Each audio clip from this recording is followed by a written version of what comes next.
And so she was basically calling out her own former colleagues. She was calling what we like to call the military industrial complex in DC. She's going, I'm not going to let you, A, use American children as pawns anymore, or B, continue to take American taxpayer dollars and say you're trying to help, but really you're just buying a new Mercedes with it. And that's why she was so controversial and why people don't like her that much. Okay, so let's talk about DOGE. So right now, as we are doing this podcast, they are having their Senate hearing, which is, again, very contentious, filled with venom. A lot of vulgarity is being used during this hearing. So let's talk about this. So DOGE, of course, Department of Government Efficiency, has declared a war on waste. Explain to us, what is this war on waste? Well, let's realize the United States government is in so much debt. I mean, trillions, multiple Yes. trillions of dollars of debt. There's no way we're going to pay it back. But I was listening to those hearings, and one point that I thought was very interesting came out. Every American is right now, let's just say you're financially responsible for something like $385,000. Every single, from you, your child. Now, I laugh because I'm like, how can I be in debt for something I never spent money on? But Right.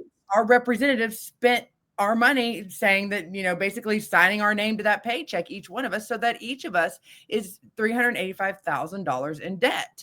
To who? I don't know. I don't know who we own this to. That's a great question to get. But further point of that. So they're saying Social Security is going to be bankrupt in 8 years. 8 years. Wow. And that's scary. And, I have a father who's on Social Security. He gets $418 per month. That's it.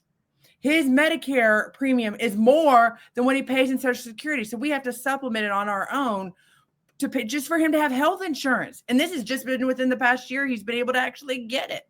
And I think you're seeing a lot of Americans facing that. That's not who DOGE is coming in after. If anything, Okay. DOGE is wanting to go after the ones, and this is where the waste comes in. There are people who have gone in, falsified information, that do not live in the United States, that might not their age, and they are making bank off of other people's identities, people that have passed on, that identities have not been reported as dead, they're taking advantage of a very antiquated technological system that the United States government has. And that's who DOGE is going after when they talk about going after Medicare and Medicaid. It's not going after, if anything, it's to get all of that fraud and I say the word waste, but the fraud that's happening, take that money so that they can bring it back and they can give more money to the legit senior citizens and to those that are disabled and to those that need it right now, to help them get back on their feet. That's what they're trying to do.